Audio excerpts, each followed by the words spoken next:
First of all मस्जिद साहब आपका शुक्रिया। मैं ज़ाबिस का इंतज़ामिया का शुक्रगुज़ार हूँ सबसे बढ़कर जो तलबा मेरे सामने आज मौजूद है, मैं आप सबका शुक्रगुज़ार हूँ। मैं शुरू अपना पाकिस्तान पीपल्स पार्टी ने तो एक पूरा मंशूर भी तैयार किया है इलेक्शन के लिए, लेकिन जिस सेगमेंट से मैं बहुत जिसका मैं बहुत पैशनेट हूँ, मैं इसके बारे में आपसे बात तफसीलन में करना चाहूँगा, और वो मेरा अवामी मुआशी मुआहिदा है। इसको मैंने ख़ुद तैयार किया।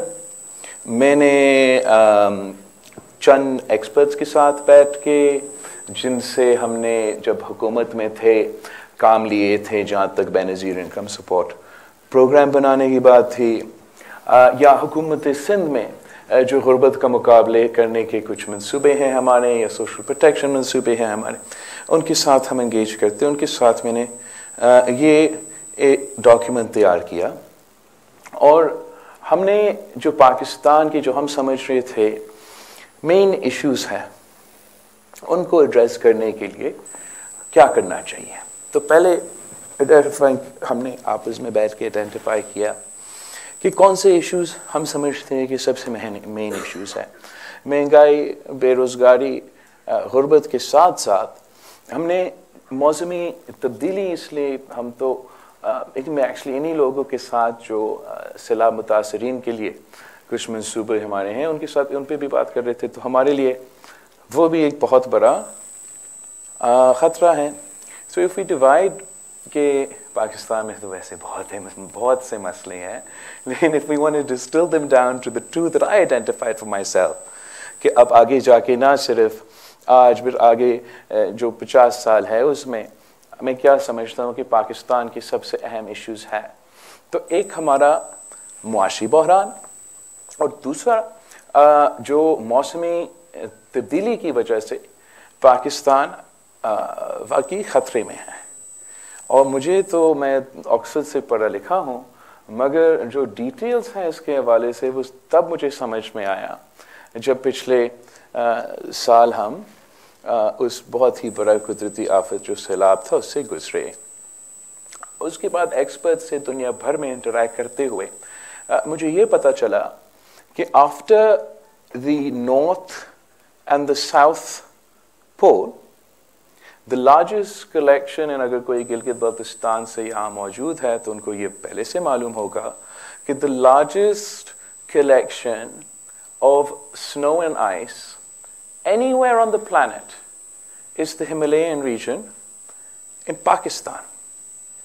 तो इसका मतलब ये है कि जिस मौसमी तब्दीली के बारे में पूरी दुनिया सरापा एहतजाज है कि इसलिए the North and the climate change की वजह से the North Pole and South Pole are gonna begin to melt, और उसके जो असरात होंगे मुख्तलिफ ममालिक पे, हमारा वे ऑफ लाइफ पे, हमारा हेल्थ पे, हमारा सिटीज़ पे एक्सेट्रा, वो तो उस पर देख रहे हैं।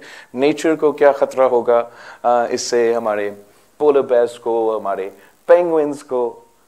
मैंने ये कभी कहीं नहीं सुना कि क्या बनेगा of those 250 million people that live directly beneath the third largest collection of ice and snow anywhere on the planet. The polar bears or penguins nahi, 250 million people are going to be affected.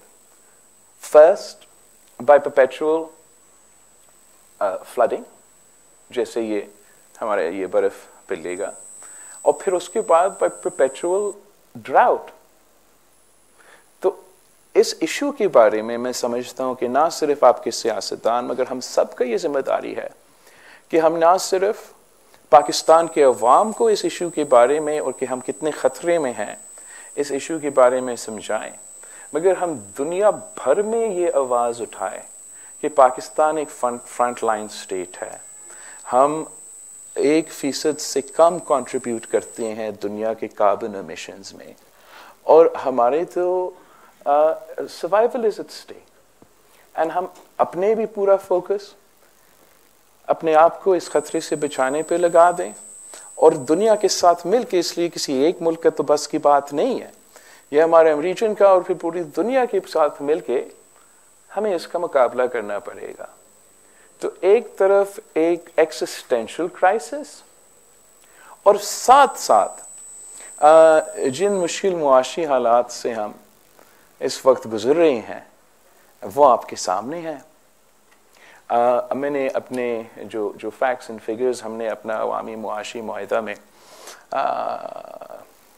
Include किया है, one of the most starkest examples is कि 8 years ago if a family had a joint income of 35,000 rupees, तो फिर वो अपने बच्चों को nutritious खाना भी खिला सकते थे, तालीम भी दिलवा सकते थे, रिक्रिएशन या इमरजेंसीज में अपने बुजुर्गों का इलाज भी करवा सकते थे। आज अगर वही काम करना है तो कम से कम आपका जॉइंट इनकम 70,000 रुपीज का होना है। अब 8 साल में लोगों का तनख्वाह में इतना इजाफा नहीं हुआ, लोगों की आमदनी में इजाफा नहीं होगा, तो इन हालात में हम क्या करें? हमने बैठ के सोचा और समझा कि जो रवायती तरीक़ेकार है इस मुल्क में, जिसको हम कहते हैं ट्रिकल डाउन इकोनॉमिक्स, कि आप अपने इशराफिया को फैसिलिटेट करें कि जो अमीर लोग हैं वो मज़ीद पैसा कमाएं, और अगर उनके पास ज़्यादा पैसा होगा तो फिर खुद ब खुद वो ज़्यादा लोगों को रोज़गार दिलवाएंगे और ऑटोमेटिकली जो है किसी तरीके से ये मुआशी फ़ायदा हमारा निचले तबका तक पहुँचेगा। कि ये अब साबित हो चुका है कि ये एक नाकाम तरीक़ाकार है, और जो तरीका कामयाब हो सकता है वो ये कि अगर आप अपना पसमानदा तबकात को, अपने निचले तबकात को, आम आदमी को एम्पावर करिए उसी रिसोर्सेज के साथ, तो वो रिसोर्सेज आपका ज़्यादा काम आएगा और आपकी मईशत की तरक्की ऊपर से नीचे नहीं, नीचे से ऊपर होगा। पाकिस्तान के फाइनेंशियल क्राइसिस को समझते हुए जब हमने हमारे फिगर्स को एनालाइज किया, तो मेरे लिए ये बहुत हैरानकुन बात था कि हमारा वफाकी हुकूमत के पास ऐसा 17 वजारतें थे जो कि 2015 में 18वीं तरमीम के मुताबिक डिवॉल्व होना चाहिए थे, आज तक नहीं हुए। और सालाना जहां हम इस मुआशी क्राइसिस में है, more than 300 billion rupees are spent by the government of Pakistan just to run these 17 ministries. इसके साथ साथ हमारा वफाकी बजट से अशराफिया को अगर हम टैली करते हैं कि कितना सब्सिडीज मिलते हैं, हमारा मुल्क की अशराफिया को, हमारा बिजली घरों को, हमारा फर्टिलाइजर कंपनीज को, हमारे बड़े बड़े एलीट को, वो 1,500 अरब रुपया सालाना इशराफिया को पाकिस्तान की हुकूमत सब्सिडी की सूरत में दिलवाते हैं। तो हमने ये फैसला किया कि हम इंशाअल्लाह ताला हुकूमत में आके ना सिर्फ वो 17 वजारतें बंद करेंगे, मगर ये तमाम जो अशराफिया का सब्सिडीज है इनको ख़त्म करके अपने अवाम पे खर्च करेंगे, अपने पसमानदा तबकात को, निचले तबका को रिलीफ, ना सिर्फ रिलीफ पहुंचाने के लिए मगर हमारा इकोनॉमी को बॉटम अप स्टिमुलेट करने के लिए। इसका जो मोडस ऑपरेंडी होगा वो ये कि हमें जहां हम हुकूमत की वो वजारतें बंद करके नॉन डेवलपमेंट एक्सपेंडिचर काट रहे हैं, हमें डेवलपमेंट पे तो खर्च करना पड़ेगा। हमें इफ यू कंपेयर कायदे-ए-आम शहीद जुल्फ़िकार अली भुट्टो के वक्त से आज तक अगर आप कंपेयर करें तो उस वक्त हमारा जो पब्लिक सेक्टर की डेवलपमेंट का एक्सपेंडिचर था वो 12% ऑफ जीडीपी था। आज हम 2% ऑफ जीडीपी पे पहुंच चुके हैं। तो हमारा प्रपोजल ये है कि हम पाकिस्तान की पूरा जो डेवलपमेंट मॉडल है उसको रिविजिट करें और हम अपने मौसमी तब्दीली का खतरा को सामने रखते हुए अपना तमाम जो हम डेवलपमेंट के काम करते हैं वो इसी लिहाज से देखें कि हमें एक क्लाइमेट रिजिलियंट पाकिस्तान बनाना है, जिससे हम जो अब ये चेंजेस आ रहे हैं उनको हम ना सिर्फ बर्दाश्त कर सकते हैं, अपने अवाम को प्रोटेक्ट कर सकते हैं, उनकी ज़िंदगी को, उनको, हमारा मईशत को, और take this challenge by the horns.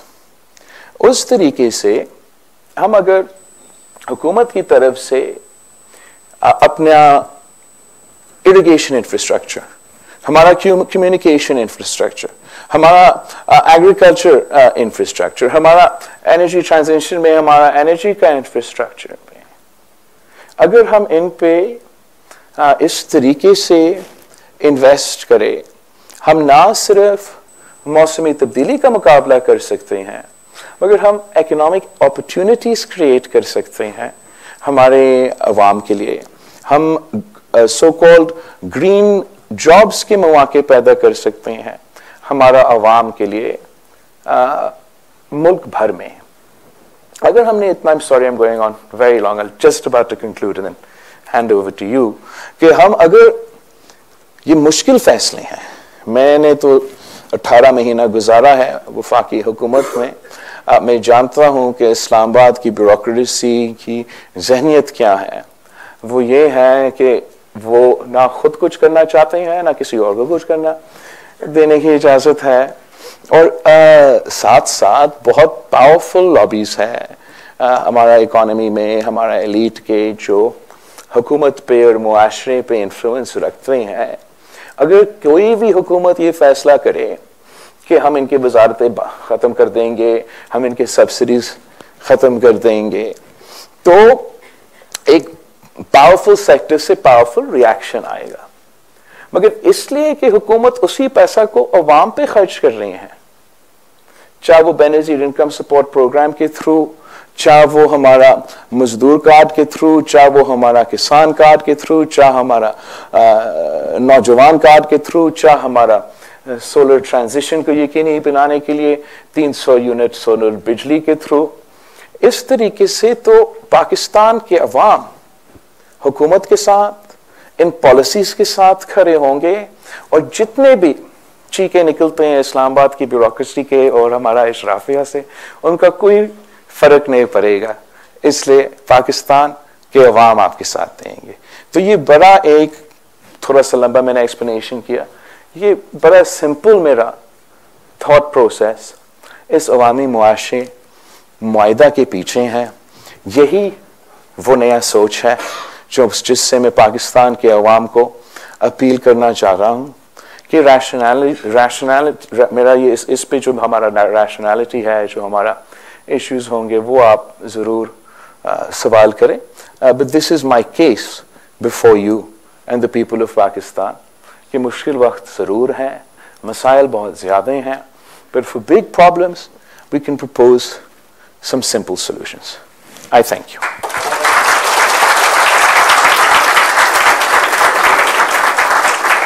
Bilal Sahab, you would be surprise to know कि जब मैं इन लोगों से इनफॉर्मल एक्शन कर रहा था तो यहाँ पे एक लेडी थी हु इज़ फ्रॉम जो गिलगित बल्तिस्तान की थी। खड़ी हो जाए ना, कोई ऐसी बात नहीं, क्यों घबरा क्यों गई है।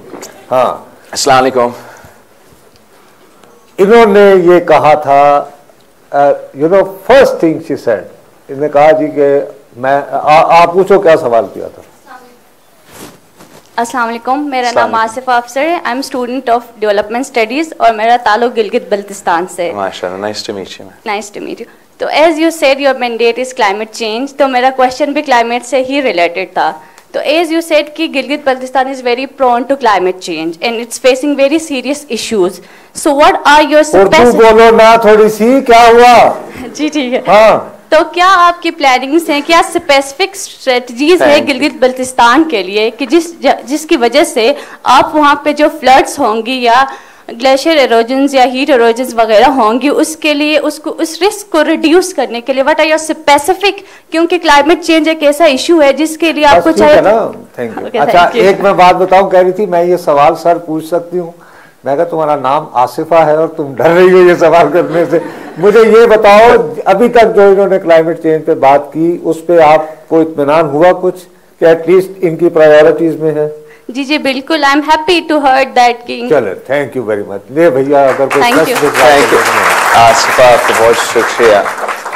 मैं आपको बताऊं, अपने in all of my travels all across Pakistan, I was the most touched जब मैं गिलगित बल्तिस्तान में ही था, और कुछ यंग women से interact, आपसे भी कम उम्र थे, I think they were in high school। एक ने मुझे शहीद बीबी के किताब के बारे में, डॉटर ऑफ डेस्टिनी के बारे में सवाल किया, दूसरा ने मुझे मौसमी तब्दीली के बारे में सवाल किया। और आई मीन एंड अगेन कि आज भी आप गिलगित बल्तिस्तान से ताल्लुक़ रखते हुए ये सवाल पूछ रहे हैं, I think it's significant because you feel it is a matter of your survival. The people of Gilgit Baltistan have seen, they experience, they witnessing how their environment is changing. But this is not, it is the most perhaps obvious or most significant, the people in Gilgit Baltistan, but actually all over Pakistan. ये जो सैलाब आया था जिसकी वजह से पाकिस्तान के इतना नुकसान हुआ, वो जुनूबी पख्तूनख्वा, जुनूबी पंजाब, सिंध और बलूचिस्तान को एक ही कुदरती आफत की वजह से तारीख़ी नुकसान हुआ। गिलगित बल्तिस्तान की कुछ मसाइल का आपने ज़िक्र किया। ये मैं लाहौर से अभी होकर आया हूँ, वहाँ तो आप सांस नहीं ले सकते। कभी आप चाहो हम फ्लड्स के तो ऑब्वियसली उसका एक इम्पैक्ट होता है, मगर उसी फ्लड से पहले we had the longest drought that we have ever seen, जिसका नुकसान ना सिर्फ हमारा ज़राए मईशत पे मगर इस हद तक पहुँच चुका था कि we had the first forest fires that we'd seen in a long time in Pakhtunkhwa and in Balochistan. तो हमारा प्रपोजल ही ये है कि we need to now and जो रवायती तरीक़ेकार है हमारा मनसूबाबंदी का, हमारा डेवलपमेंट प्लानिंग का, कि किसी MNA ने कहा कि मेरा ये सड़क बना दें या कोई ऐसे प्रपोजल आए, और जो पाकिस्तान का तमाम डेवलपमेंट आउटले हैं तो इस नज़र से देखा जाए कि हमने एक क्लाइमेट रिजिलियंट पाकिस्तान बनाना है। हम कैसे गिलगित बल्तिस्तान के इंफ्रास्ट्रक्चर, पूरा पाकिस्तान का मगर इसलिए कि आपका सवाल वहाँ से था, हम कैसे अब अगर गिलगित बल्तिस्तान में इंफ्रास्ट्रक्चर पे खर्च कर रहे हैं तो किस तरीके से हम इसको क्लाइमेट रिजिलियंट बना सकते हैं। अगर एग्रीकल्चर का निज़ाम जो छोटा मोटा वहाँ चलते हैं अच्छे जब मौसम है, उसको भी देखा जाए कि हम कैसे इसको अब अडेप्ट कर सकते हैं इस सूरत में जहाँ मौसमी तब्दीली हमारा ज़राए निज़ाम को ना सिर्फ गिलगित बल्तिस्तान में मगर मुल्क भर में मुतासिर हो रहा है। हम जहाँ तक एनर्जी का या सवाल है वहाँ तो ज़रूर हमारा कंट्रीब्यूशन तो सिर्फ 1% से कम है दुनिया का, तो शायद अगर उस लिहाज से हम मैसिव इम्पैक्ट नहीं डाल सकते, मगर हम पाकिस्तान का कंट्रीब्यूट कर सकते हैं इस जद्दोजहद में। एंड वैसे ही मैं समझता अगर आप गिलगित बल्तिस्तान से ताल्लुक़ रखते हो, अगर आप बलूचिस्तान और सिंध से ताल्लुक़ रखते हो, अगर आप जनूबी पंजाब से ताल्लुक़ रखते हो, अगर आप पेशावर पख्तूनख्वा के देहातों से ताल्लुक़ रखते हो, तो वैसे आपका एतमाद नहीं है इस मुल्क की बिजली के निज़ाम पे एनीवे। एक्चुअली अगर आप कराची से भी ताल्लुक़ रखते हो तो आपका इतना एतमाद नहीं है कि इलेक्ट्रिक पे, तो हमें ग्रीन एनर्जी की तरफ जाना पड़ेगा। हमारा एनर्जी ट्रांजिशन की जो मैंने प्रपोजल अपने मंशूर में दिया है वो दो, एक कि मैं हर डिस्ट्रिक्ट में, एंड हर डिस्ट्रिक्ट में दूसरे ऑप्शंस होंगे, मगर हर डिस्ट्रिक्ट में हम पब्लिक प्राइवेट की मॉडल लेके ग्रीन एनर्जी पार्क्स बनाएं जिससे हुकूमत की इन्वेस्टमेंट कंट्रीब्यूशन उस पब्लिक प्राइवेट पार्टनरशिप में ज़मीन होगा, और हम प्राइवेट सेक्टर को दावत दें कि वो चाहे वो सोलर हो, चाहे वो विंड हो, आपके यहाँ कोई हाइडल हो या जो भी हो, कि हम पब्लिक प्राइवेट मॉडल के थ्रू, ग्रीन एनर्जी पार्क्स के थ्रू ऑफ ग्रिड सॉल्यूशंस दिलवाना शुरू करते, ताकि हम कम कीमत में अपने तमाम लोगों को, अवाम को कम कीमत की बिजली दिलवा सकते हैं।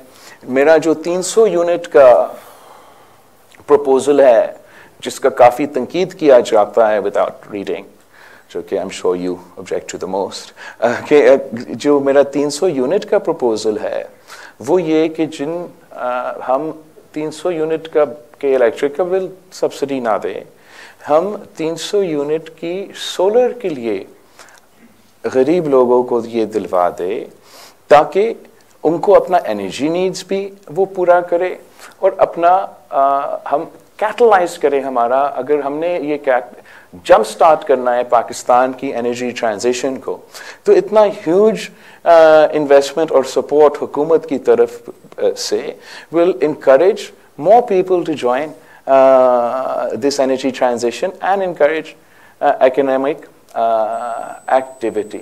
इसी तरीके से अगर आप घर बना रहे हैं, उनको अब हमें क्लाइमेट रेजिलियंस के लिहाज से देखना पड़ेगा।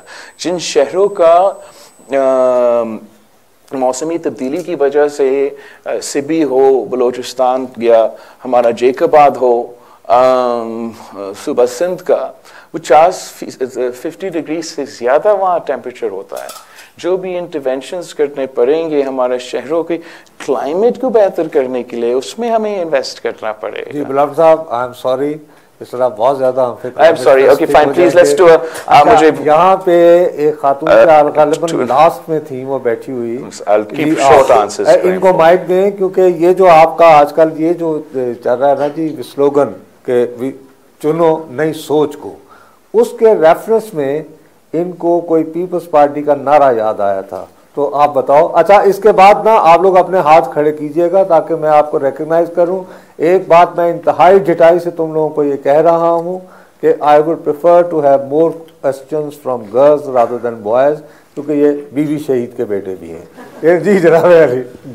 हाँ, अस्सलाम वालेकुम, my name is Rabel and I am from the management sciences department. So, sir, the current slogan of your manifesto is "Chuno Nayi Soch Ko." But my question is, have you forgotten roti, kapda और मकान? Because मैं नई सोच को तभी चुनूंगी जब मेरी basic necessity रोटी, कपड़ा और मकान पूरी होगी. So please, I would like you to shed some light on it. Thank you. तो I hope I hope कि जहाँ तक रोटी, कपड़ा और मकान का सवाल है, मेरा अवामी मुआशी मुआहदा इस बात की सबूत है कि अभी तक हम रोटी, कपड़ा और मकान को एक बुनियादी फ़लसफ़ा तो समझते हैं, मगर जिस नई सोच की मैं जिक्र कर रहा हूँ वो इसलिए कि अगर हम नई सोच की तरफ नहीं जाते हैं ना, तो आप चाहे रोटी, कपड़ा, मकान आपका मंशूर हो, तब्दीली आपका मंशूर हो, मुल्क को चौथी बार नवाज दो आपका मंशूर हो, वो नई सोच के बगैर आप अपने मंशूर पे अमल नहीं कर सकते। मैंने अब मैं सियासत में मतलब इलेक्ट हुआ 2018 में। मैं खान साहब के दौर को भी बड़े नज़दीक से देखा हूँ। मैं मियाँ साहब के दौर में या उसकी भाई की हुकूमत में एक हिस्सादार रहा हूँ। उसके टेल एंड पे या बाद में जो डेवलपमेंट्स हुए हैं मैं आप सबके साथ में वो देखता आ रहा हूँ, और मुझे एक मायूसी महसूस होता है और ज़रूर आप सबको ये मायूसी महसूस हो रहा होगा कि एक किस्म की नफ़रत और तक़सीम की सियासत इस वक्त पाकिस्तान में अरूज पे है, और इस नफ़रत और तक़सीम की सियासत ने हमारे पूरे मुआशरे को तक़सीम किया है। हाइपर पार्टिजनशिप एंड हाइपर पोलराइजेशन इस हद तक पहुंच गई है कि इट इज क्रिपल्ड हमारा जो, चाहे वो हमारा जमहूरी निज़ाम हो, चाहे हमारा हुकूमत करने का निज़ाम हो, और हमारा पूरा मुआशरे में जो एक फीवर है, I call it A fever, इस फीवर को हमें तोड़ना पड़ेगा। और जब तक ये फीवर को हम नहीं तोड़ते और वही पुरानी सियासत की हम आगे उसी पे अमल दरामद करना है कि मेरा हुकूमत बने तो मैंने अपने मुखालिफ को जेल में डालना हूं और सब जो मेरे साथ है वो तो अच्छे, जो मेरे साथ नहीं है वो तो गद्दार या जो भी। और अगर इसी तरीके से हमने सियासत करना है आगे जा भी यही होना है कि जो भी इलेक्शन जीतता है तो वो इस किस्म का सियासत करे और बाकी जो ऑपोजिशन है वो रुकावट बने हमारा हुकूमत में, हमारे निज़ाम में चलने से। तो मेरा नहीं ख्याल कि ये मुल्क चल सकता है। at the precipice at which we are standing on this moment, if you believe that the economic crisis that Pakistan is facing, that every single citizen of this country is feeling right now, is one of the worst we've experienced in our history. दूसरी तरफ जिस तरीके से मैंने explain करने की कोशिश किया, it's not as sexy, but climate change का जो खतरात हमें हैं शायद किसी और मुल्क को इतना खतरा हो। तीसरी तरफ जो आपका दहशतगर्दी के और दहशतगर्द जो एक बार फिर सर उठा रहे हैं इतने अरसों बाद, वो भी आप सबको नजर आ रहे हैं। अब हमें एज अ कंट्री हमारा फोकस ये होना चाहिए कि हम इन मसले को कैसे हल करें। और मुझे जिस चीज़ से मायूसी है कि जो हमारे से बहुत एक्सपीरियंस तो ज़रूर होंगे 70+ जो हमारे दूसरे सियासी मुखालिफ हैं, वो वही पुरानी सियासत करना चाह रहे हैं जिससे यही नफरत और तकसीम में इजाफा होगा, इस पार्टिजनशिप और पोलराइजेशन में इजाफा होगा और हमारा हुकूमत से आपके मसाइल हल करने में वो कामयाब नहीं होंगे। यही वजह है कि मैं पाकिस्तान के अवाम से वादा कर रहा हूँ कि मैं अगर हुकूमत में आया, मैं अगर इस मुल्क की जो 8 फरवरी को इलेक्शन है मैं वो जीतता हूँ और वफाकी हुकूमत बनाता हूँ, मेरा कोशिश ये होगा कि मैं ये नफरत और तकसीम की सियासत को हमेशा के लिए दफन करके आगे बढ़े और अपने दौर में पाकिस्तान पीपल्स पार्टी की जो हमारा एक सोच है, जो ना सिर्फ मेरा सोच है, मेरी वालदा के दौर में हमेशा से ये रहा है कि हम ना कोई सियासी कैदी को कैद में रखेंगे, ना हम किसी मीडिया चैनल नुसरत जावेद साहब या कोई और के खिलाफ कोई पाबंदियां डालेंगे इसलिए कि उन्होंने मुझे बुरा भला कहा। और इसी तरीके से इस नई सोच के साथ मेरा उम्मीद है कि हमारे मुआशरे में एक हम उस सिमत पे चलेंगे जिससे हम तरक्की कर सकेंगे, जिससे हम सब मिल के मसाइल के हल निकाल सकते हैं, जिससे हम ये मान लें कि सियासत में सियासी इख्तलाफ होगा, इख्तलाफ राय होगा, मगर इसका ये ज़रूरी तो नहीं है कि हम सियासत को ज़ाती दुश्मनी में तब्दील करें। तो ये मेरा कोशिश है और यही मेरा नई सोच की नारे के पीछे जो फलसफा है। अब ये ना समझे कि मैं रोटी कपड़ा और मकान की जो बुनियादी सोच है, जो हमारा नजरिया है, उसी को एक सिर्फ बेस बना के हम अपने मंशूर मैंने ये सवाल इसलिए मेरे दिल को लगा कि 67-68 में जब मैं अभी still I was in school तो मैं खुद भी उन नारा लगाने वालों में से होता था, मांग रहा है हर इंसान रोटी कपड़ा और मकान। एंड आई एम ग्लैड कि आपके इस नस्ल को भी याद है।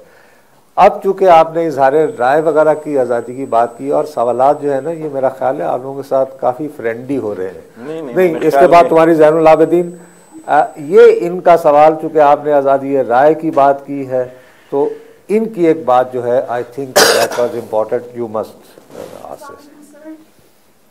Assalamu alaikum, sir. My name is Huma. I'm a student of MHRM. My question is related to your proposed New People's Economy. क्या हमें आप थोड़ी मिसाल दे के भी बता सकेंगे कि कैसे न्यू पीपल्स इकोनॉमी पाकिस्तानियों आप तो कुछ और वो यानी मुश्किल वाला सवाल कर रही थी जिसमें नहीं सर वही वाला क्वेश्चन है, वही वाला वो वाला पूछे ना, फील्ड वाला जिसमें आया था ना वो जिक्र। हाँ right, so new peoples economy कैसे पाकिस्तानियों की मदद करेगी बेरोजगारी और बढ़ती हुई महंगाई से निकलने में? अगर आप हमें थोड़ी मिसाल दें। नहीं, आपने ओरिजिनल अब उनको अपना सवाल पूछने दें। नहीं। This was my question. This was my question, sir. This was my question. Yeah. This was अच्छा, it. लेकिन ये चूंकि इसको वो काफी एक्सप्लेन कर चुके हैं ना। अच्छा, Yeah, Zainul everybody Abidin, will मैं explain, इसलिए yeah. कह रहा हूँ कि सर आपकी रिपीट ना हो, नए इश्यूज आ जाएं। ये वैसे मुझे इन्होंने तासुर ये दिया था। बहुत जल्दी एक let me try and answer the question very quickly. एक तो जो मैंने explain किया, जो मेरा specific proposals voteter.com पे जाके आप देख सकते हैं कि हमारे जो 10 नुकात में से मैं चंद नुकात को आपको समझाना चाहूँगा जिससे मैं समझता हूँ कि हम आवाम को मदद पहुंचा सकते हैं। वैसे जो हमारा डेवलपमेंट स्ट्रैटेजी है, हमारा पब्लिक प्राइवेट पार्टनरशिप का मॉडल का प्रपोजल है, हमारा रिस्ट्रक्चरिंग का जो प्रपोजल है, हमारा अपना डेवलपमेंट एक्सपेंडिचर को 2% ऑफ जीडीपी को 12% ऑफ जीडीपी तक पहुंचाने का जो वादा है, इससे उम्मीद है कि हम ना सिर्फ इकोनॉमिक एक्टिविटी प्रोवाइड करेंगे मगर रोजगार के मौके प्रोवाइड करेंगे। साथ साथ जो वो सब्सिडीज जिससे मैंने अशराफिया से लेके डायरेक्टली अवाम को पहुंचाना है, उसमें बेनिफिशियरी इनकम सपोर्ट प्रोग्राम की इजाफा के साथ साथ खवातीन को बिला सूद कर्जे दिलवाने के वादा हमने किया है जिससे वो अपना कारोबार शुरू कर सके, अपने घर का ख्याल रख सके, अपनी किरदार अदा कर सके मईशत में। हमने इसको पीपल्स पॉवर्टी एलिविएशन के नाम से इस सूबा सिंध में शुरू किया है, जहाँ 1 लाख खवातीन इस मनसूबे से फ़ायदा उठा रहे हैं। जो हमारा मजदूरों के लिए प्रपोजल है कि हम जब डिवॉल्व करेंगे वो 17 वजारतें, उनमें से EOBI इंशाल्लाह ताला डिवॉल्व होगा और हम इसको अब एक्सपैंड करना चाहते हैं, अडेप्ट करना चाहते हैं 2024 के लिए। और उसमें हमने ये बेनसीर मजदूर कार्ड का कॉन्सेप्ट अपनाया है जिससे हम चाहते हैं कि तमाम मजदूर, चाहे वो हुकूमत के इदारे में, प्राइवेट सेक्टर के इदारे में, चाहे आप सेल्फ एम्प्लॉयड हो, आप किसी के घर पे काम करें, आप किसी दुकान पे काम करें, they can all benefit from our labor policy. Register and get a Mazdoor card, contribute, and then at the end of the day receive Social Security and their pension.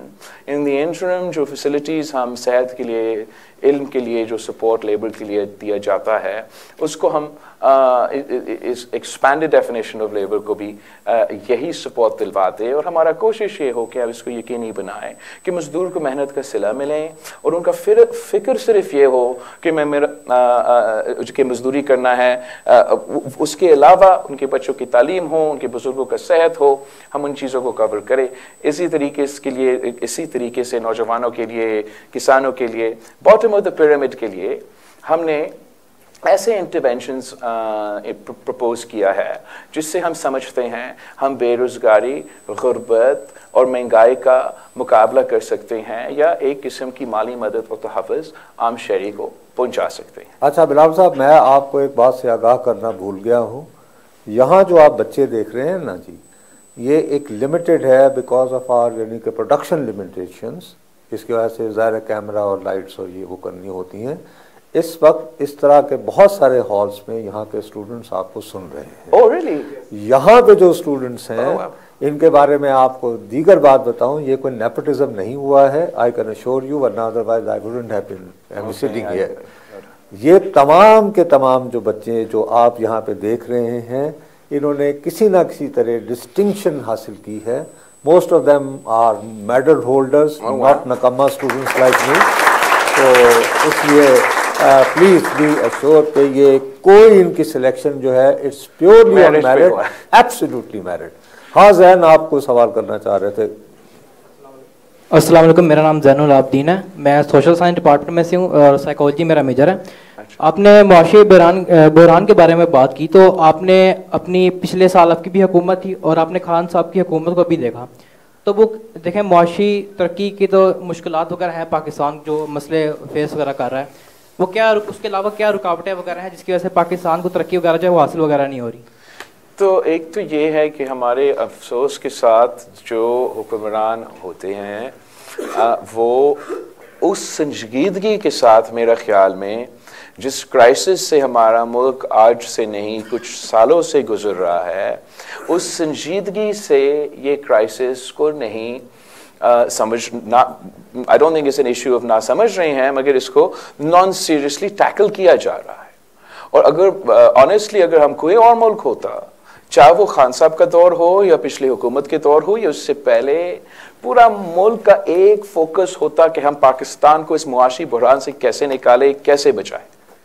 इसलिए जो तकलीफ पाकिस्तान के अवाम इस वक्त जिससे गुजर रहे हैं, वो शायद हमारी तारीख में इस किस्म की मुश्किलात का सामना नहीं हुआ हो। और जो खतरे हमारा ओवरऑल मुल्क की रियासत की मईशत का है इंटरनेशनल डोमेन में, वो शायद इतना वनरेबल हमारा मुल्क कभी नहीं रहा है जितना आज है। अनफॉर्चुनेटली जबकि ये हालात चल रहे थे, दोनों, आई एम नॉट सेइंग कि हमारा हुकूमत ने बेहतर किया, दोनों हुकूमतें, खान साहब के इकोनॉमिक टीम और जो हमारा हुकूमत का इकोनॉमिक टीम था, दोनों ने मुल्क की मीशत के साथ सियासत खेला। दोनों ने उस संजीदगी के साथ इस क्राइसिस को एड्रेस नहीं किया, जिससे मुझे बहुत अफसोस हुआ। एक तो खान साहब का तो आप सबको मालूम है, शायद अगर नहीं मैं दोहराता हूं, अपने दौर का जो भी आप क्रिटिसाइज करेंगे for its overall economic policy और इकोनॉमिक कॉन्ट्रीब्यूशन एक्सेट्रा, जिस बात का मैं जिक्र कर रहा हूं वो ये कि जब खान साहब को नजर आ रहा था कि वो अदम एतमाद हार रहा था, तो अपना किया हुआ IMF के साथ मुआहिदा की खिलाफ वर्जी करते हुए खान साहब ने 20 रुपया कम करवाया पाकिस्तान में पेट्रोल की कीमत, ताकि पाकिस्तान के अवाम को ये महसूस हो कि उसके दौर में तो पेट्रोल कम था और हमारे आने वाले जो उसके बाद जो हुकूमत है वो आए तो देखो पेट्रोल की कीमतें ऊपर हुए तो वो लोग बुरे होंगे। इसका जो बोझ है ना खान साहब ने उठाना है, ना शरीफ साहिबान ने उठाना है। ये जो कॉस्ट हमारा मईशत को हुआ कर्ज की सूरत में, जिस तरीके से हम डैमेज हुए, इसका बोझ मुझे आपको उठाना पड़ेगा आगे जाके। हमने समझा कि अब हम तो लेट मी कंक्लूड, सॉरी, कि हम अब तो नई हुकूमत आया है, हम तो इन चीज़ों को एक सीरियसनेस के साथ लेंगे। शुरू में एक सीरियसनेस के साथ लिया भी किया और बड़ी मुश्किल से, इसलिए जब इंटरनेशनल डोमेन में आपके इंटरनेशनल क्रेडिबिलिटी वो किसी एक शख्स को नहीं देखते। अगर खान साहब अपना मुआहिदा को तोड़ते हैं तो पाकिस्तान ने अपने मुआहिदा को तोड़ा है, तो पाकिस्तान की क्रेडिबिलिटी इंटरनेशनल फाइनेंशियल इंस्टीट्यूशंस के सामने इसको धचका लगता है।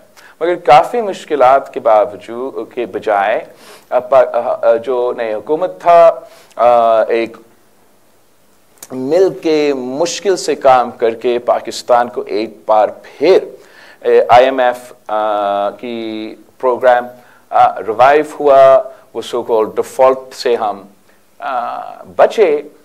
और जब उसका पहला किस्त पाकिस्तान आ रहा था तो उसी वक्त दो चीज़ें हो रहे थे। सिंध और बलूचिस्तान की तरफ वो बारिश में इजाफा होता रहा और वो सैलाब का सूरत हाल पैदा शुरू हो गया। दूसरी तरफ पूरा मुल्क में, ज्यादातर पंजाब में कुछ बाई इलेक्शंस आ रहे थे। अब उस दौरान हुकूमत पाकिस्तान ने यह फैसला किया कि हम 3 महीने के लिए, ये जितना मुश्किल था, मुझे पता था कि जितना मुश्किल था ये IMF का मुआहिदा को उस वक्त क्लोज करना, और ये फैसला किया गया कि नहीं, हमारे यहाँ फ्लड्स आए हैं तो हम खुद ये फैसला करते हैं कि 3 महीने हम अपने मुआहिदे पर अमल दरामद नहीं करेंगे।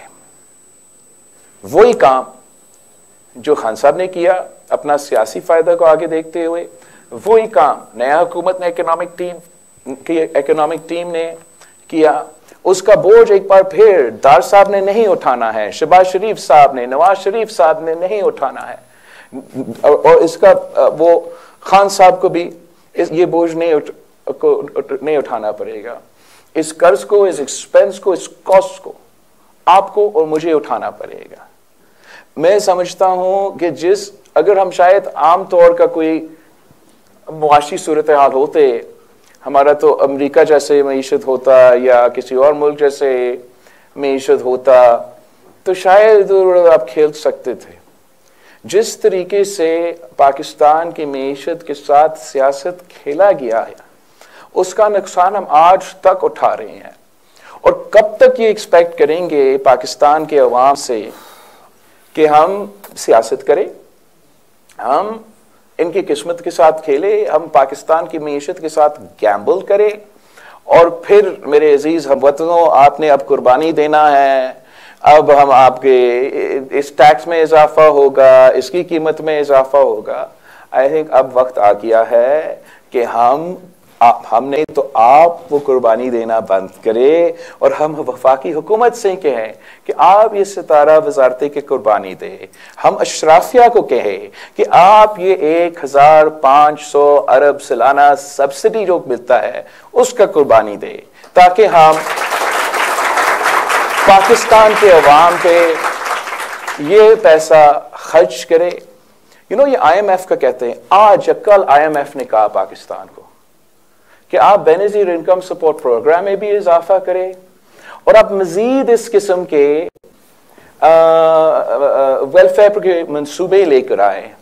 जब मैं अपना ये मुआहदा इंट्रोड्यूस किया था, जिस टेलीविजन चैनल पे मैं गया, सवाल ये कहते थे कि आप ये कैसे करेंगे IMF। सच ये है कि आपका एक हुकूमत ऐसा हो जिसका नियत सही हो, जिसका पॉलिसी सही हो, तो इसी IMF के साथ वो मुआहदा कर सकते हैं जहां हम पसमानदा तबकात का ख्याल भी रखें और पाकिस्तान की मईशत को एक नए सिमत में लेके जाए।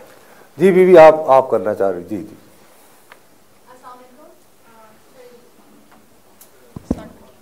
Assalamualaikum. My name is Aiza Zahir and I am a BS Media student and I used to be an OPS student as well. OPS? Yeah. Oh, okay. My question is regarding Benazir Income Support Program.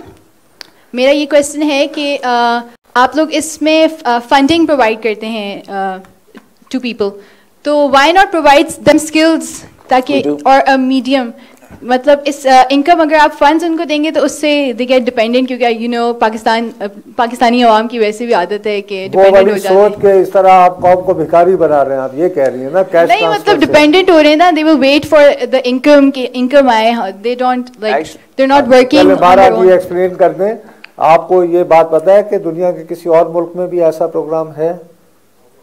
No, I'm not aware. I think Brazil में भी है। Okay. इसी वजह से वहाँ पे अब वो आया सदर, इस वजह से कह रहा हूँ। Anyway जी, आप एक्सप्लेन करें। जी वो ब्राजील में भी और नहीं, लेकिन आप एक्सप्लेन करें। So thank you, आपका सवाल बहुत अच्छा है। तो the Benazir Income Support Program is the first social safety net in Pakistan और अब ये ना सिर्फ हमारे यहाँ मगर रीजनली एक स्टैंडर्ड, गोल्ड स्टैंडर्ड बन चुका है। इजिप्ट से लेके फिलीपींस तक जो international financial institutions social security के कैश ट्रांसफर प्रोग्राम्स के जिक्र करते हैं, तो इसी मॉडल को अपनाते हैं। इसमें दो चीज़ें होती हैं, ना सिर्फ हम गुर्बत और महंगाई में हुकूमत की तरफ से माली मदद दिलवा के गरीब तरीन तबका को सपोर्ट कर रहे हैं, मगर साथ साथ वीमेन एम्पावरमेंट कर रहे हैं कि पाकिस्तान में जो हमारे ख़वातीन हैं, जब आप वीमेन एम्पावरमेंट की बात करते हो तो शहीद मोहतरमा बेनज़ीर भुट्टो कहती थी कि she believes that a woman can not be truly empowered unless she is economically empowered.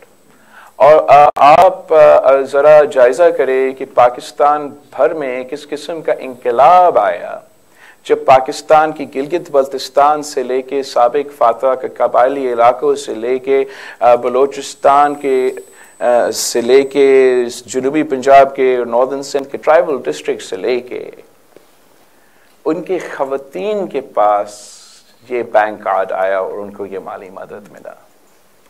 इनको बेकारी नहीं, इसने एम्पावर किया है हमारे ख़वातीन को। इस सपोर्ट की वजह से मुख्तलिफ एग्जाम्पल्स है जहाँ वो ना सिर्फ गुर्बत की लकीर से नीचे अपने आप को निकालें, इसलिए आपको जो मदद है वो खुद तो नहीं निकाल देंगे किसी को, गुर्बत से, but because it supplements them. इस सपोर्ट की वजह से वो अपने बच्चों को तालीम दिलवा सके, ये सपोर्ट की वजह से उनका गुजारा होता है. But you're absolutely right, it was never just meant to be the Benazir Income Support Program.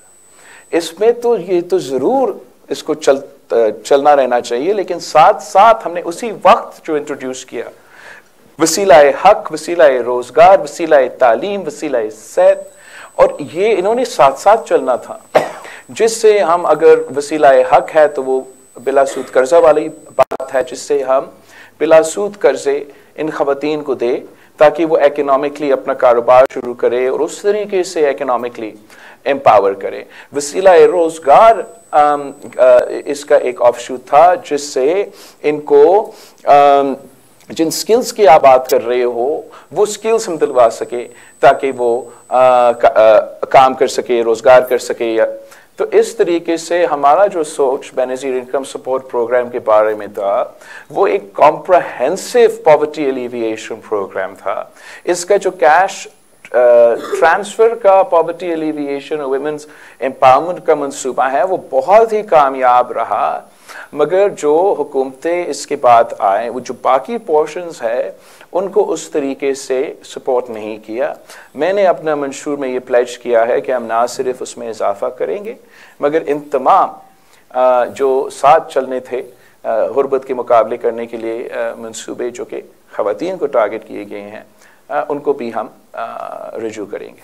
मेरा अपना ख्याल है कि इस हवाले से एक बात शायद वो चेयरमैन साहब आपको उन्हें रेफ़र करनी चाहिए थी, वो ये है कि अभी जैसे सिंध में जो घर तबाह हुए हैं उनको जब यानी रीबिल्ड किया जा रहा है तो उसका जो हक़ मिल्कियत है ना वो ख़वातीन को दिया जा रहा है. तो हमारे यहाँ के मर्द हज़रात हो ना, चल निकल बारत हूँ, जब गुस्से में आते हैं तो अब औरत अब कहा करेगी, अल्लाह खैर करे हम जैसे लोगों पे. मैं अगर आपकी इजाज़त है, I am actually very proud of this one initiative.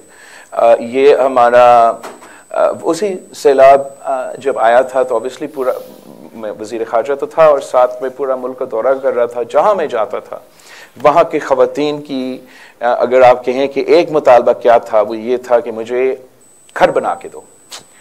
तो मैं वापस आया सूबाई हुकूमत के साथ, वफाकी ब्यूरोक्रेसी के साथ बैठ के मैंने इनके घर बनाने हैं, और मुंह पे जवाब ना, नहीं हो सकता सर.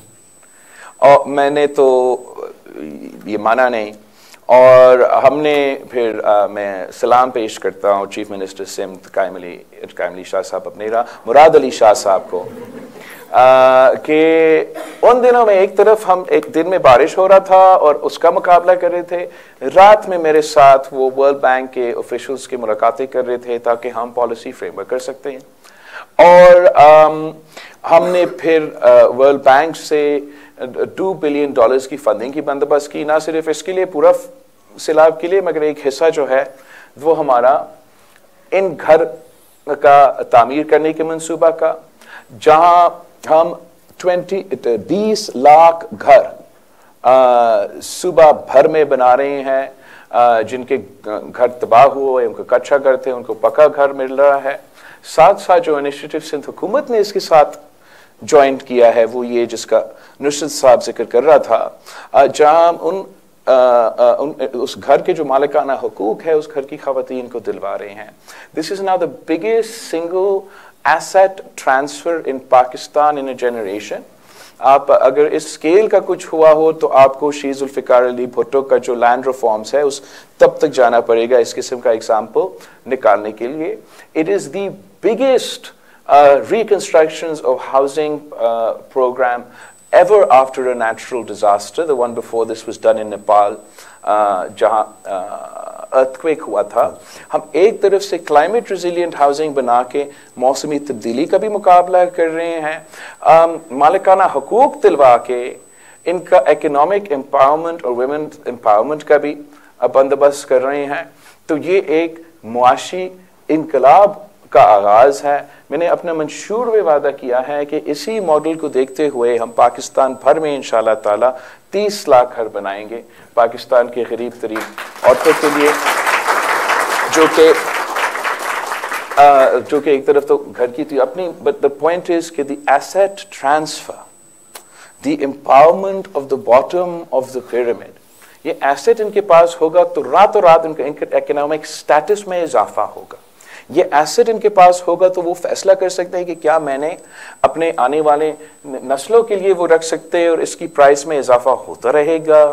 वो अगर कोई काम करना चाहे, बिजनेस करना चाहे, अपने ज़रात में इन्वेस्ट करना चाहे, तो इस एसेट को के साथ एक लोन ले सकते हैं और उस पैसा को वो अपना कारोबार में या अपना काम में इस्तेमाल कर सकते हैं।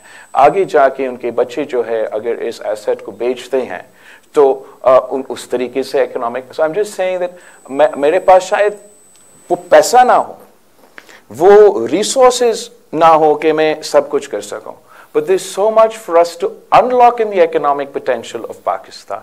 ये तमाम 2 लाख घरों को जो हम दिलवा रहे हैं वो तो स्टेट लैंड पे था, अब ना वो लैंड हुकूमत का कोई काम आना था, इसलिए लोगों ने वहां रहना था कच्चे घर में, मगर उधर ही रहना था।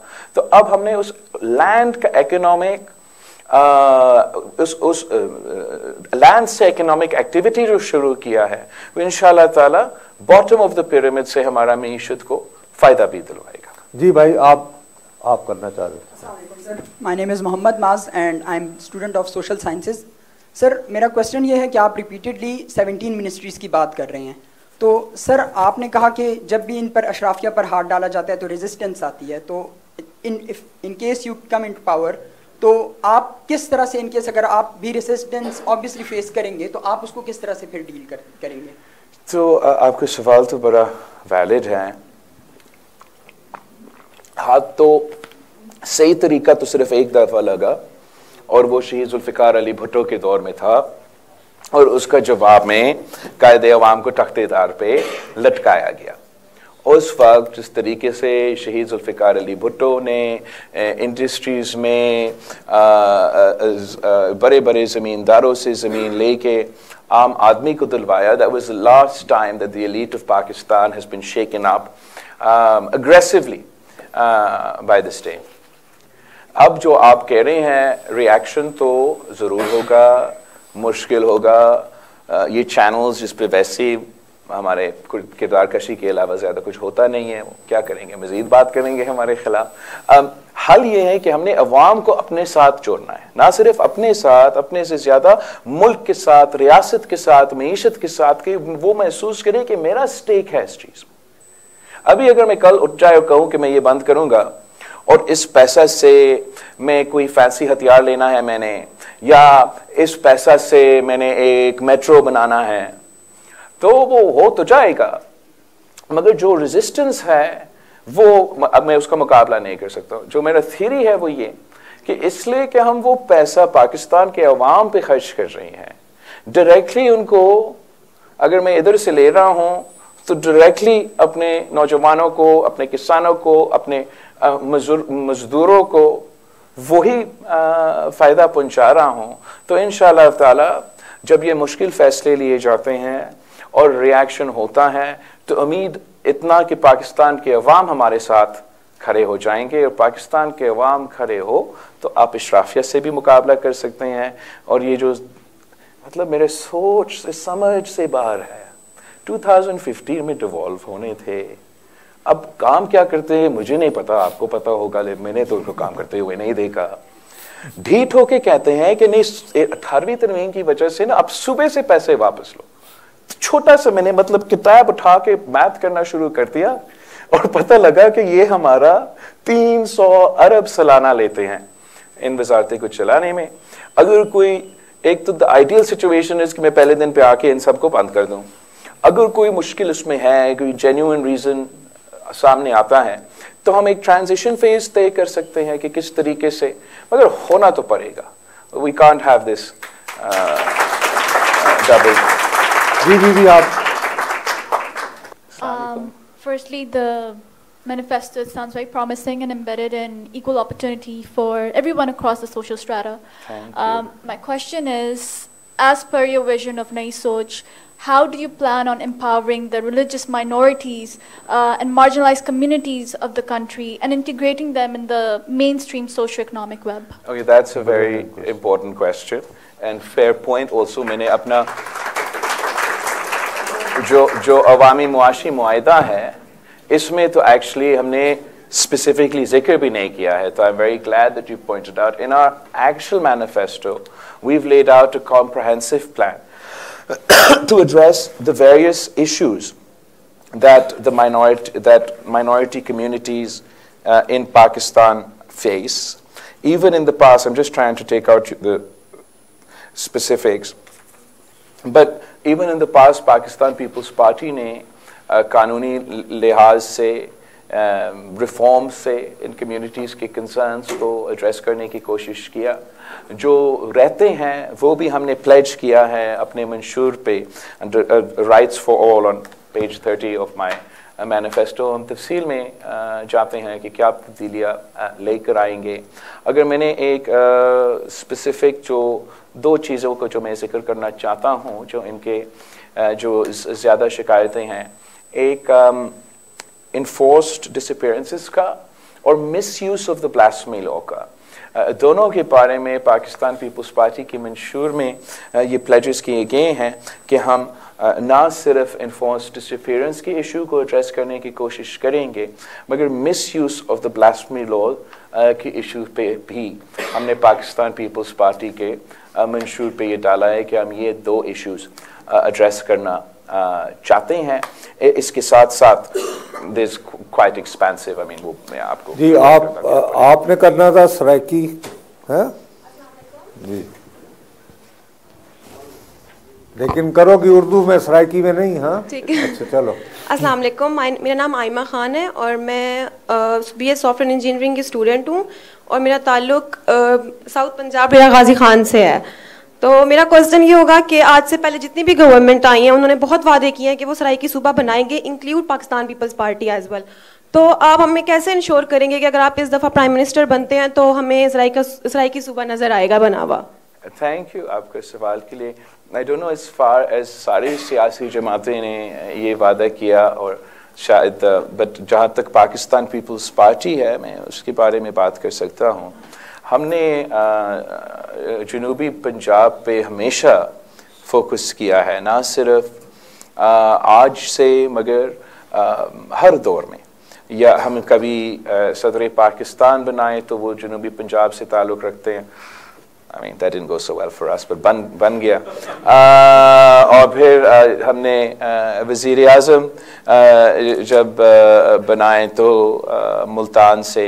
और आप अगर हमारा जो उन ज़माने का बजट PSDP का एक्सपेंडिचर का कंपैरिजन करें खान साहब के दौर से, मियाँ साहब के दौर से, किसी और के दौर से, जो हक बनता था जनूबी पंजाब का as a percentage of the expenditure of Pakistan, वो एक दफ़ा पूरा हुआ. उसके अलावा उस परसेंटेज को I think it was 31% or whatever the exact number was. उसके अलावा किसी और की दौर किसी no one has put their money where their mouth is as far as जनूबी पंजाब is concerned. जहाँ तक ये तहरीक है, आपने एक नाम इस्तेमाल किया, लोग डिफरेंट सोच रखते हैं कि कैसे बनेंगे. जो पीपल्स पार्टी ने इस पे आगाज़ लिया, हमने पार्लियामेंट से जनूबी पंजाब सूबा बनाने के लिए वो लेजिस्लेशन भी की.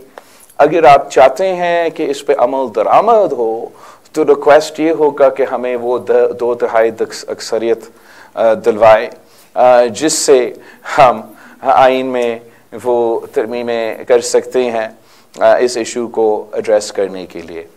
तब तक करना क्या है, तब तक हमने जो बुनियादी इश्यूज हैं, जो पसमानदगी है, उसको एड्रेस करना है.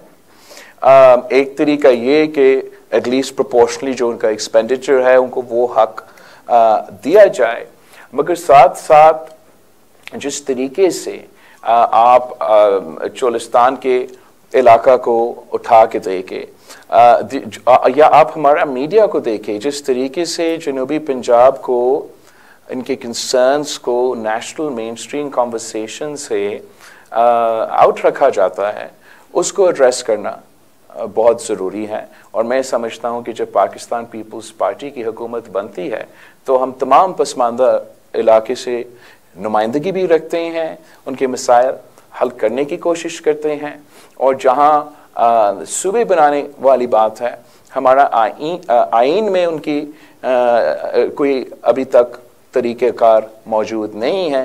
तरीक़ेकार इंट्रोड्यूस करने के लिए आइनी तरमीम की ज़रूरत होगा। जी भाई आप। Assalamu alaikum. My name is Jawad Ahmed and I'm a student of BScs. So my question is, in the last 2 years, we saw a record number of students, graduate students who left Pakistan. So what do you suggest, or what are your plans to stop this brain drain which is going on in the country? And हम students जो हैं मायूस हैं, तो इस मायूसी को आप किस तरह दूर करेंगे, and what are your plans for that? Thank you भाई।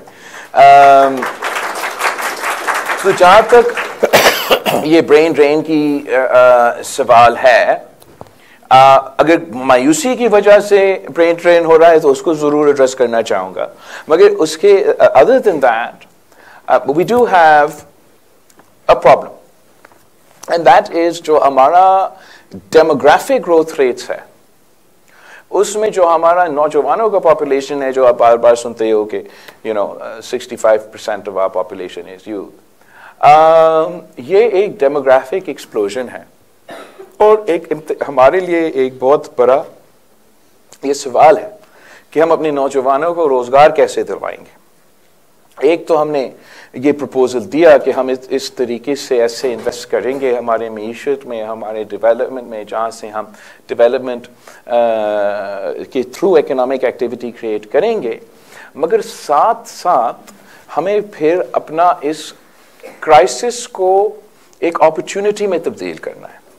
तो मेरी नज़र में एक तरीका है कि हम इस क्राइसिस को एक अपॉर्चुनिटी में तब्दील करें, जहाँ हमारे यहाँ हमारे यंगर पॉपुलेशन का डेमोग्राफिक चैलेंज ये है। दूसरे ममालिक में, ज़्यादातर ममालिक में पूरी दुनिया में, उनका problem is the exact opposite, and वहाँ जो उनके बुजुर्गों का पॉपुलेशन है उनका तादाद बहुत ज़्यादा है, जो नौजवानों का पॉपुलेशन है उनका तादाद बहुत कम है। ये उन ममालिक में बहुत मसाइल पैदा कर रहे हैं।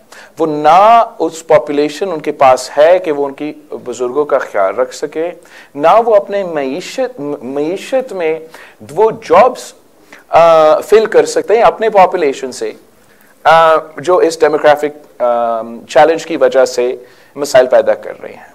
तो मेरा प्रपोजल ये है कि we marry the two, and मैंने इस पे काम करना शुरू कर दिया जब मैं 18 महीने के लिए मुल्क का वज़ीर ख़ारजा था। जहाँ मैं जाता था, मैं पाकिस्तान के अवाम के लिए, पाकिस्तान के अवाम को उन ममालिक में रोज़गार करवाने के लिए, उस पर मैं उनसे बातचीत का आगाज़ किया।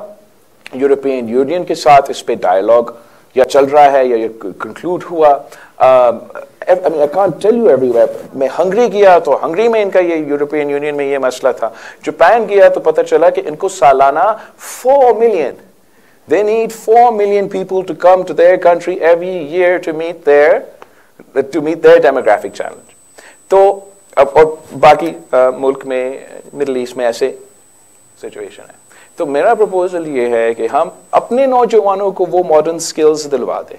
मॉडर्न स्किल्स का मतलब वो टेक्निकल स्किल्स, चाहे वो लो स्किल हो या हाई स्किल हो, depending on the skills that are necessary, और साथ साथ मॉडर्न स्किल्स के साथ साथ हमें लैंग्वेज कोर्सेज भी इंट्रोड्यूस करना पड़ेगा। I propose to do this through my youth centres, but I am sure that they can be done, because हमारे बहुत से स्किल डेवलपमेंट प्रोग्राम्स हैं, मगर they not coordinated under any one body.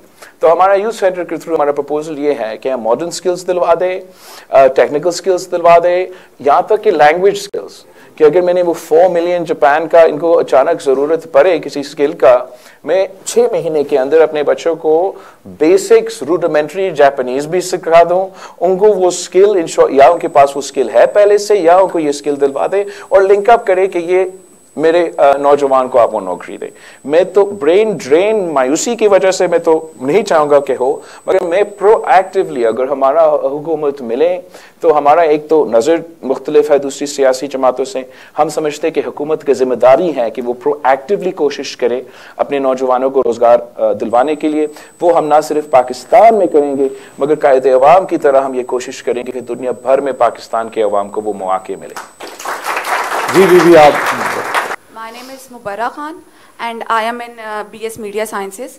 And my question is, किसी भी जब election campaign start होती है, हर पार्टी की ना टारगेट ऑडियंस जो मेन होती है इज बेसिकली यूथ. तो आप लोगों ने यूथ को कितने % रेशो सीट्स का दिया है? And being a women, I want to know कि उस रेशो में से कितनी सीट्स विमेन्स को दी गई है, यंग विमेन्स को? Good question. I wish I had एक तो you'd be surprised to know कि मैं कल ही देख रहा था कि बाकी सियासी जमातों के मुकाबले में परसेंटेज वाइज पाकिस्तान पीपल्स पार्टी ने ज़्यादा नौजवानों को टिकट्स दिए. आई थिंक हमारा परसेंटेज वाइज 18% है और दोनों पीटीआई और मुस्लिम लीग नवाज ने इस परसेंटेज से कम सीट्स दिलवाए हैं. But that's not enough. Look, I fundamentally मैं ये बिलीव करता हूँ विद अ पैशन कि जो हुकूमत में आते हैं, ख़ास तौर पे इस बार हमारे जो बाकी सियासी जमातें हैं, ये लिटरली इनका लास्ट इनिंग्स है. वो जो भी फैसला करे, चाहे वो हमारा इकोनॉमी के बारे में हो या किसी चीज़ के बारे में हो, उनको उसको जो कॉन्सिक्वेंसेस है उन फैसले के, उनको नहीं भुगतना पड़ेगा, मुझे और आपको भुगतना पड़ेगा. और यही वजह है कि क़यादत में या at least voice at the table in decision making हमें नौजवानों को देना चाहिए, ताकि वो इन लोगों को समझाएं कि ये जो आप फैसले कर रहे हैं, अगर हमने इसका बोझ उठाना है, अगर हमने इसका कॉन्सिक्वेंसेस भुगतना है, तो हमारे बात तो सुने. मैंने ये प्रोएक्टिवली कोशिश किया कि नौजवानों को मौका दिया जाए. कहा जाता है कि बल्दियाती निज़ाम is the like nursery for politics. वहाँ मुझे रिसेंटली मौका मिला है सूबा सिंध में, जहाँ सूबा भर में बल्दियाती इलेक्शंस हुए. तो हमारा मेयर ऑफ कराची मुर्तज़ा वहाब साहब recently turned 40. He's young. Mayor of Hyderabad, young. Mayor of Sakhar, Larkana, young. सोच इसके पीछे ये कि अगर नौजवानों को, एक तो मेरिट पे उनके अपने मेहनत भी है, ऐसे भी नहीं है कि मैं कहूँ कि यंग है तो आप सब आगे आए, मगर साथ साथ कि वो उस अंदाज से काम करेंगे, वो उन इश्यूज को सामने रखते काम करेंगे, वो ऐसे फैसले लेंगे जिससे वो एटलीस्ट उम्मीद ये है कि हमें हमारा नुकसान ना हो. अनफॉर्चुनेटली हमारे यहाँ ये ऐसे दी प्रेजेंस, चाहे हमारा टिकट्स भी हमने उतने नहीं दिए जितना हमें देने चाहिए थे नौजवानों को, और जहाँ मुश्किल सीट्स है या जहाँ इवन पक्के सीट्स है तो वहाँ भी बहुत मुश्किल होता है किसी को कहना कि आप पीछे हटे, किसी नौजवान को मौका दे. I'm not saying it's easy, but it's necessary if we're going to break through from this sort of रिवायती सोच. because एक चीज़ एक तरीके से हमेशा से होता आ रहा है, तो some people find it easier कि ऐसे ही चलता रहे तो क्या फ़र्क पड़ेगा. नहीं, फ़र्क पड़ेगा, इसका नुकसान हो रहा है. और I've seen across from sort of the field all the way internationally कि पाकिस्तान के नौजवान कैसे काम कर सकते हैं. मौका दिया जाते हैं तो पाकिस्तान के नौजवान डिलीवर कर सकते हैं. जी भी आप करना चाहते हैं बहुत अरसे से.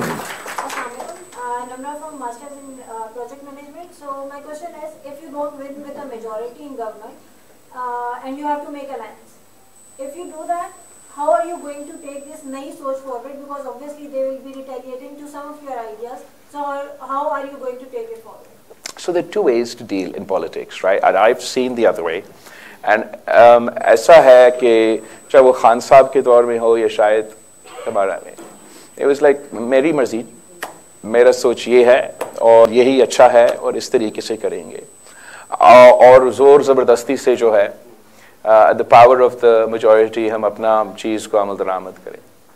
मगर साथ साथ एक दूसरा तरीका कार है कि आप काम ले सकते हैं. मैं समझता हूँ कि यही तो खूबसूरती है हमारा पार्लिमानी निज़ाम का. यही खूबसूरती है हमारा पार्लिमानी निज़ाम का कि आप इसके बजाय कि आप अपने ही चीज़ को मसलत करें, आप ये समझ लें कि आप भी मोहब्बत वतन पाकिस्तानी हो, जो दूसरे बंदा वहाँ खड़ा है या मुंतखब हुए हैं वो भी मोहब्बत वतन पाकिस्तानी ही है. Or I might think I'm proposing the best way to solve a solution. Somebody else is proposing what they believe is the best way to solve a problem. हकीकत शायद ये हो कि मेरा राय में और उनका राय में दरमियान में से कोई बेस्ट ऑप्शन हो। जब आप सियासत को ज़ाती दुश्मनी में तब्दील करेंगे, मी वर्सेस देम में तब्दील करेंगे, तो मेरे ख्याल में उस तरीके से बेस्ट ऑप्शन नहीं निकलता है, कंसेंसस बनाना पड़ता है। तो उम्मीद ये है कि I put forward my proposal, अगर किसी में कोई डाउट है, कोई उनका बेहतर प्रपोजल है, उसको सुनने के लिए तैयार है। मगर I think that it's time, we can't remain a welfare state for the elite and continue to be a country that sees the historic rise in poverty, a historic rise of unemployment, not only unemployment, underemployment. मतलब skills है, तालीम है, डिग्रियां हैं, मगर इसलिए कि हम वो रोजगार के मौके नहीं प्रोवाइड कर सकते हैं, तो over qualified people are working in lower qualified jobs. इसको टैकल करने के लिए मेरा अपना प्लान है, दूसरों के साथ बैठने के लिए, सोचने के लिए, कॉम्प्रोमाइज करने के लिए तैयार है, मगर they have to put forward their proposals. अच्छा बिलावल साहब, bad news is we are left with 3 minutes only, क्योंकि इन्होंने इलेक्शन भी लड़ना है, तो ज़ाहिर है लोगों से जाना होगा। तो आप पहला सवाल कर लें, प्लीज बी ब्रीफ, आप भी सारे उसका ब्रीफ कर दीजिएगा। एंड दैट लेडी, ये बहुत देर से इंतजार कर, देखिए जी, आप आई एम सॉरी, जी आप please. My name is Abdullah Athar. I am a student of Management Sciences. Your party has recently announced its manifesto. I'd really like to know what would be the implementation plan for this manifesto. तो implementation plan ये है कि हुकूमत बनाए और इस पे अमल दरामद करे। और मैं एक्चुअली मदद अपने आप से, ज़ाबित से लूँगा, आप जैसे नौजवानों से लूँगा, कि हमें I need ways to think outside the box.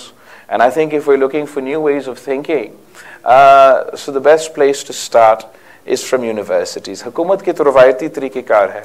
मैं अब इतना अरसा से पाकिस्तान की सियासत में रहा हूँ, मैं हुकूमत से काम निकालना जानता हूँ, और मैंने जो पब्लिक प्राइवेट पार्टनरशिप इंट्रोड्यूस किया है सिंध में, काफ़ी कामयाबी इससे हासिल किया है। उससे मैं जहाँ तक इम्प्लीमेंटेशन की बात है, मुझे मसाइल नहीं है, मगर मुझे ये चाहिए कि we need new ways of doing things. We need energy that you bring to the table. So I am hoping to not have a government that just sort of sits at the top and rules over the country, but one that proactively engages.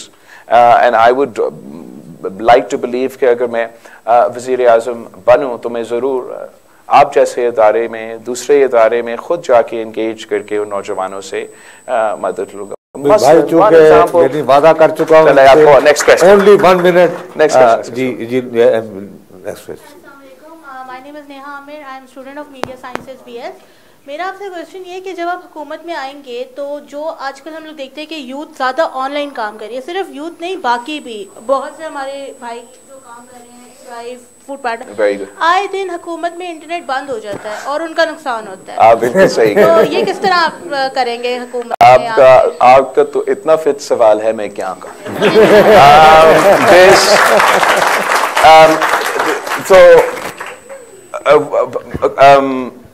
I've tried very proactively while I was foreign minister to encourage monetization on digital platforms in Pakistan.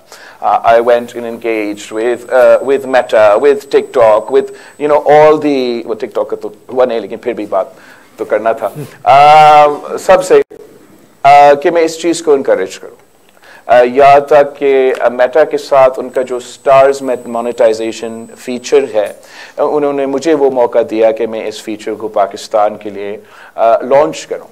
मगर साथ साथ जो मैंने उनसे briefing लिया, तो उन्होंने मुझे दिखाया कि पूरा दुनिया भर से हमें कंप्लेंट्स आते हैं कि किसी चीज़ ने उनके कानून का खिलाफ वर्जी किया है और उसको हमें देखना है। And this happens all over the world, and they say, look, हमारे लिए ये बहुत मुश्किल हो जाता है, इसलिए हमारा पॉलिसी ये है कि अगर हम कोई कानून को तोड़ रहे हैं किसी भी मुल्क में, तो उसका लीगल रेप्रिकॉशंस होता है। तो हमें वो मैन पावर की जरूरत है कि वो बंदा बैठे और वो एक कंप्लेंट को देखे, सही है नहीं है, व्हाटएवर, अपना एक्शंस भी ले। इसके साथ साथ अब हमसे मुतालबा कर रहे हैं कि आप दफ्तर भी खोले, आप वो भी खोले, आप ये भी खोले। And then they showed me a graph. And they said, this is sitting in the Meta office in Singapore. कि ये पूरी दुनिया से हमारा जो कंप्लेंट्स आते हैं, पाकिस्तान इधर था and all the way down, as इन बाकी को मुकाबला भी नहीं कर सकते थे। एंड वो मुझे समझाने की कोशिश कर रहे थे कि लोग, you are such a big potential for us, कि इतना बड़ा हमारा पॉपुलेशन है। मेटा खुद आके हमारा इंफ्रास्ट्रक्चर में, इसलिए you know we have infrastructure problems.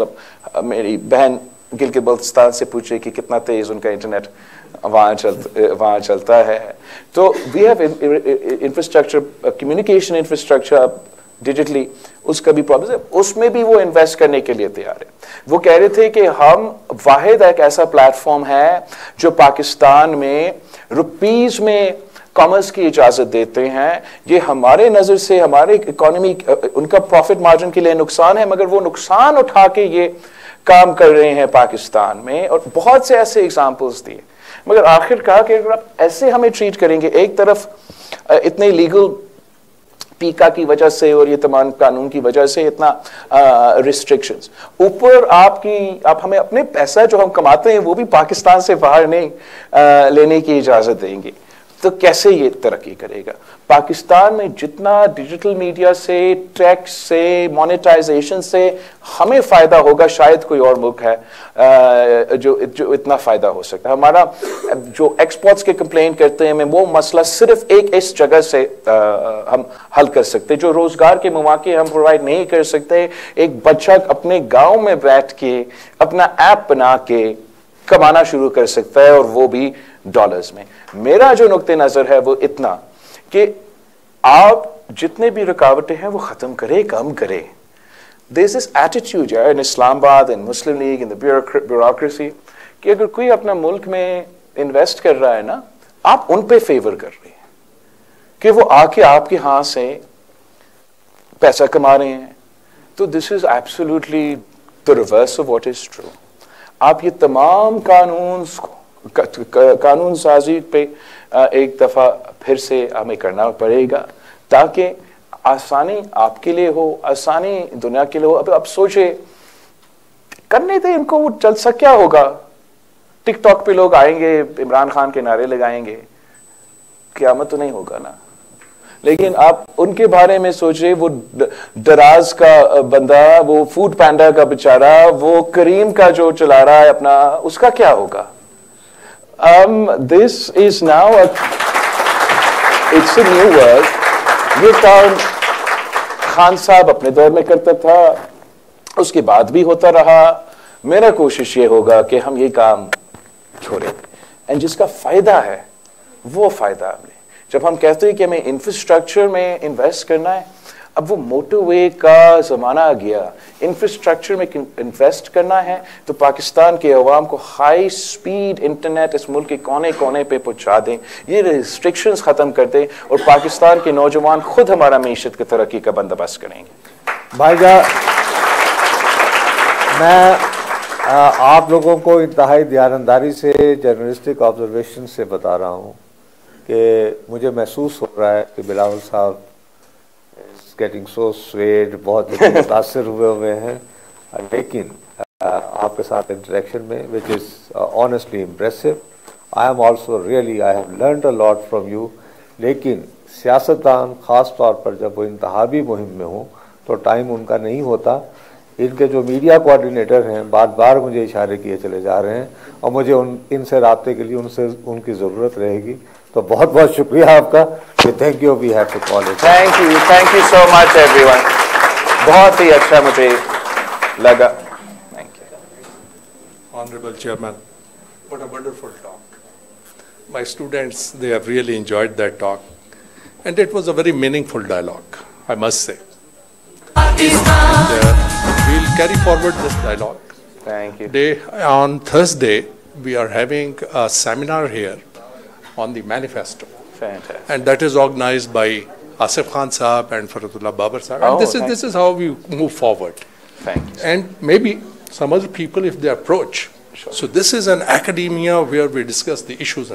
But जो आपकी नई सोच है वो बड़ी important है कि लोगों के लिए आसानियाँ पैदा करें, अपने अवाम के लिए आसानियाँ पैदा करें। अल्लाह आपको इस नेक मकसद में कामयाबी दे इंशाल्लाह। बहुत सारी दुआओं के साथ। Thank you very much indeed. We have been very Thank you everyone. fantastic time. Thank you.